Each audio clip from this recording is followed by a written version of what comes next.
Olá, pessoal.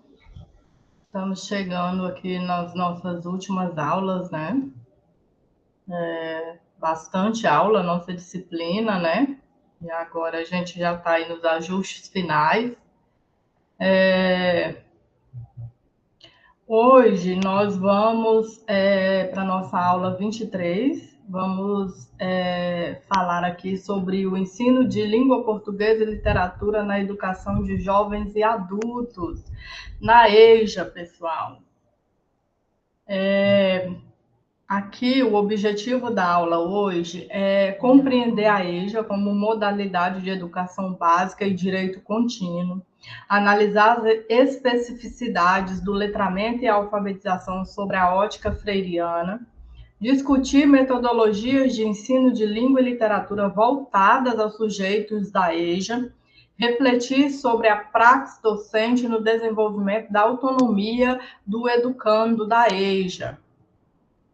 Bem, pessoal, a gente tem aí.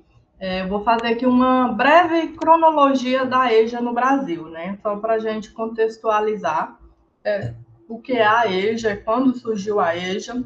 Bem, a EJA ela surgiu no Brasil de forma embrionária, né? Em 1947, Campanha de Educação de Adolescentes e Adultos, CAA.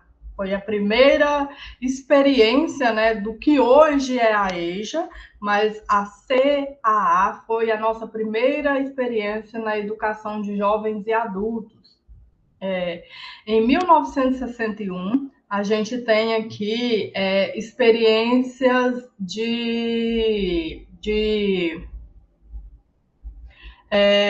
com o método Paulo Freire, experiências de Angicos, que é a metodologia de Paulo Freire, que é de fato aqui, que a gente considera, né, mesmo, o desenvolvimento e as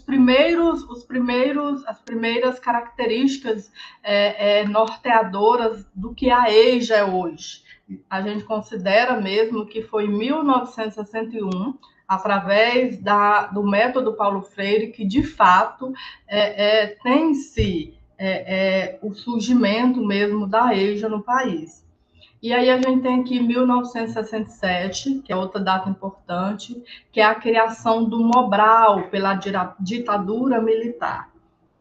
O Mobral ele foi criado, gente, para alfabetizar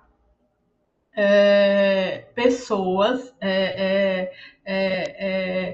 principalmente para questões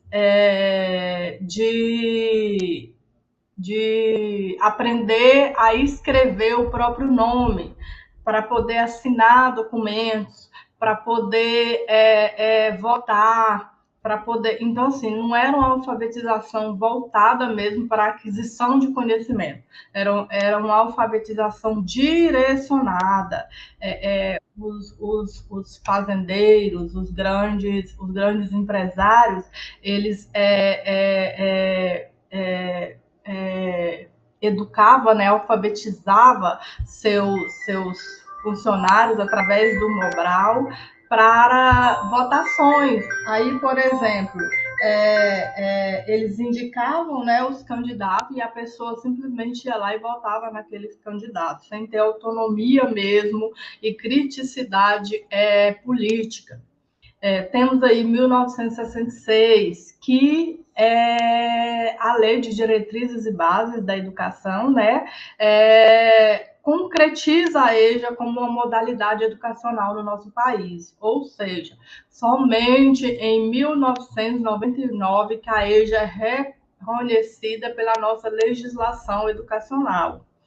E em 2014, nós temos aí o Plano Nacional de Educação, que estipula metas de alfabetização para a EJA de forma integrada. Então, assim, com relação à legislação, a EJA existe há muito pouco tempo.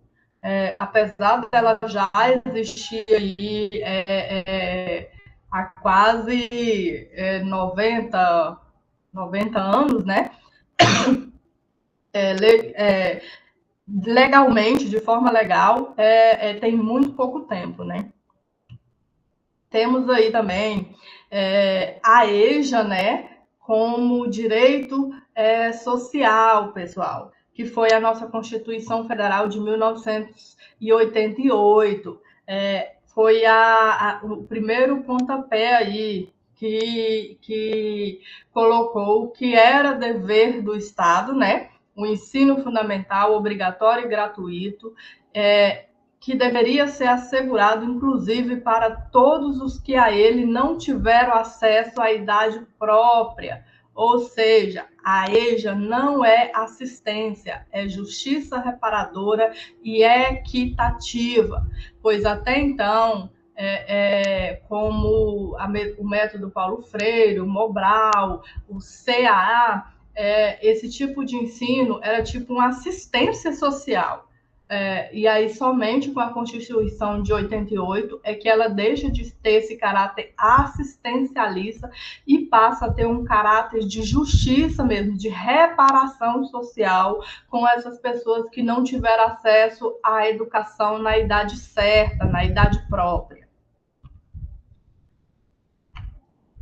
Opa, peraí, passei muito aqui. E assim, a educação como direito contínuo, a EJA ela se enquadra nessa modalidade, né? Nessa lei. E a EJA é uma modalidade de educação básica destinada a pessoas que não concluíram seus estudos na idade regular, durante a faixa etária que geralmente os alunos da educação básica têm. Direito ao longo da vida. Ela pode começar, ela pode interromper, ela pode voltar. Então, assim, garante a escolarização contínua, diversidade demográfica, atende jovens, adultos e idosos, inclusão social, constitui uma política fundamental de desenvolvimento humano e cidadania. Essas são as 3 principais características do ensino de EJA. E os sujeitos da EJA, quem são essas pessoas? Os estudantes da EJA trazem consigo saberes produzidos na escola da vida, no trabalho e na cultura popular. São sujeitos de direitos que carregam marcas de exclusão, mas também de profunda resiliência. O desafio é superar a infantilização dos conteúdos e métodos. Pessoal, porque assim, tem muitos, a gente pega, por exemplo, alunos da EJA, eu vou focar aqui, por exemplo, no ensino fundamental 2 e no ensino médio. No ensino fundamental 2, por exemplo, você pegar um aluno que vai fazer o sexto e o sétimo ano EJA ao mesmo tempo. E aí, você tem que direcionar o conteúdo para esses alunos, tirando aquele caráter mais infantilizado daquele material, porque são pessoas que já têm um histórico de vida, são pessoas que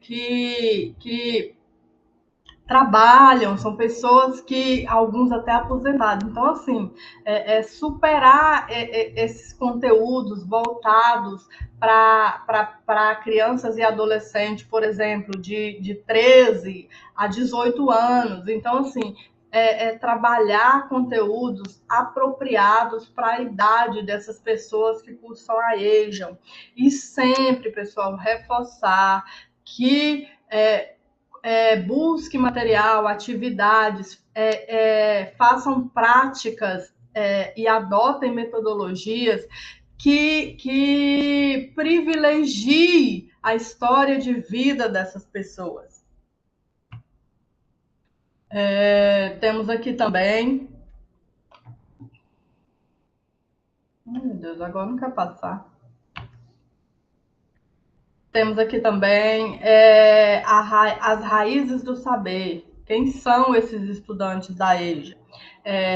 Esses estudantes são sujeitos ativos, são sujeitos que já têm essa bagagem, já têm um histórico de vida grande. Então, assim, são pessoas que têm bagagem de vida, são pessoas plurais, são pessoas que, por exemplo, desistiram não tiveram acesso, não puderam estudar porque foram mãe muito jovem, porque tiveram que trabalhar, porque tiveram que trabalhar no campo. Então, essas pessoas, elas têm saberes prévios. E, assim, quando elas buscam esse retorno, elas buscam mesmo como uma forma de qualificação e crescimento pessoal e profissional. Então, assim, sempre valorizando os saberes e as experiências dos estudantes, dos educandos de EJA.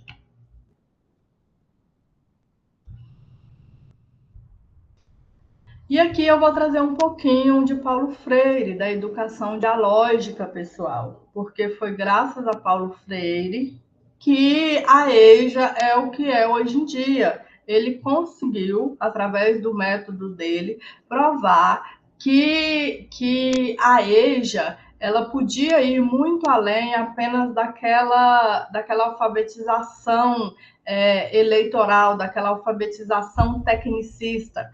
Então, assim, para Paulo Freire, a leitura do mundo precede a leitura da palavra. Daí que a posterior leitura desta não possa prescindir da continuidade da leitura daquele. Ou seja, pessoal, a leitura de mundo dos alunos da EJA, elas são mais importantes do que a leitura e os conteúdos de sala de aula. Então, assim, vocês que algum dia aí se enveredar pela educação de jovens e adultos, tenham sempre isso em mundo, tenham sempre isso em mente. Na EJA, alfabetizar não é apenas decodificar sílabas, mas conscientizar-se de sua posição no tecido social. Temos aqui também Magda Soares, que é uma das principais estudiosas, né, quando se fala de EJA no Brasil. No caso aqui da alfabetização, processo de aquisição da tecnologia da escrita, domínio das habilidades de codificação e decodificação, quando você ensina na EJA.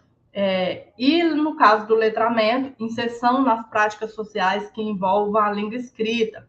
Para a EJA, é possível ser letrado socialmente, sem ser alfabetizado tecnicamente. Então, vocês têm que ter em mente que o aluno de EJA, ele tem letramento social, ele tem letramento de mundo. Então, assim, ele pode ter esse letramento e não ter o letramento técnico, o letramento gramatical, mas isso não é diminutivo para que esse aluno venha para a sala de aula e o professor, enquanto mediador, consiga fazer essa mediação desse conhecimento socialmente, desse conhecimento de mundo, para esse conhecimento técnico.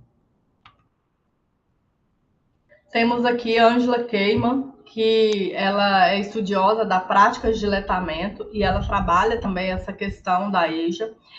Para ela, ao ensinar principalmente língua portuguesa na EJA, você tem que ter uma contextualização, uma agência social e uma revalorização. Na contextualização, as atividades devem partir dos eventos de letramentos reais do aluno, trabalho, igreja, bairro, família. Na agência social, esse letramento, essa escrita, ela tem que vir como ferramenta de intervenção na comunidade e empoderamento individual.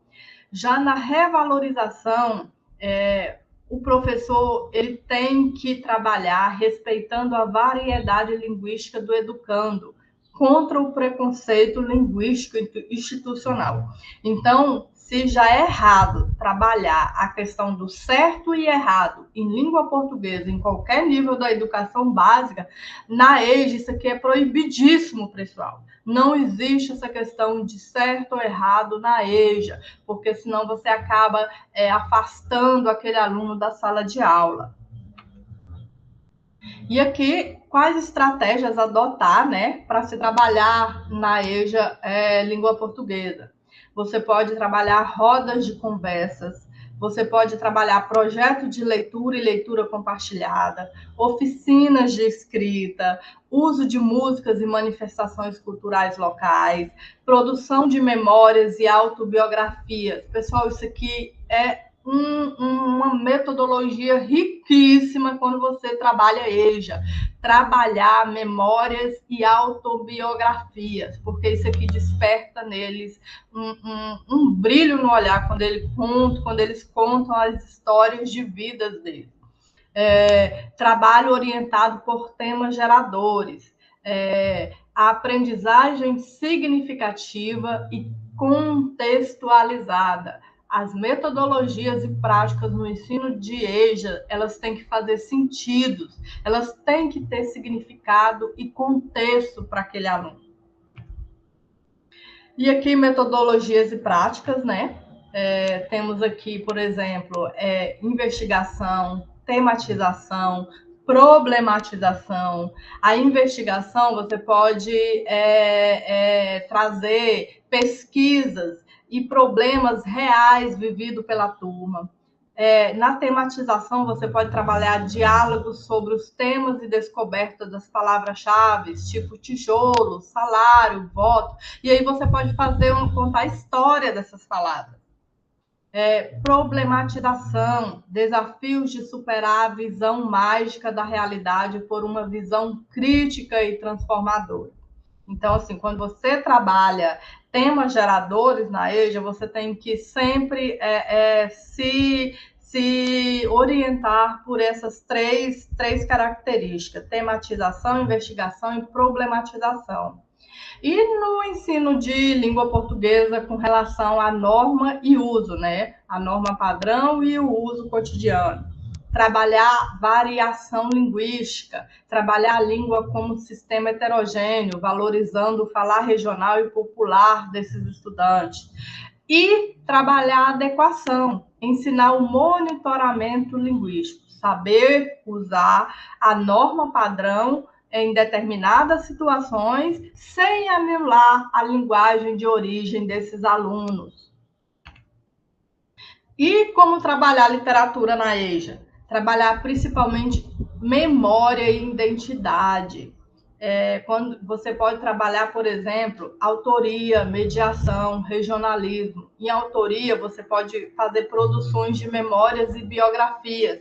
Eu já frisei anteriormente aqui, eles amam trabalhar isso. Mediação, círculo de leituras e poesias. Eles podem fazer poesias sobre suas histórias de vida.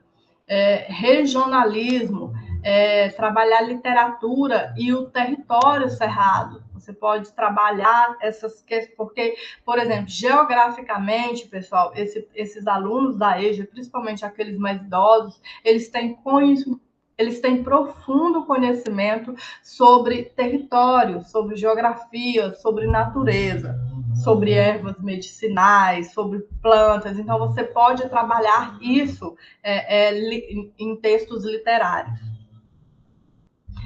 O professor como agente de transformação. E aqui é para vocês, futuros docentes, e quem for, principalmente para a área de educação de jovens e adultos, são dicas, por exemplo, reconhecer a imensa diversidade das turmas, respeitar os diferentes ritmos de aprendizagem, valorizar incondicionalmente os conhecimentos prévios, combater ativamente os preconceitos linguísticos, promover espaços de verdadeira inclusão e participação.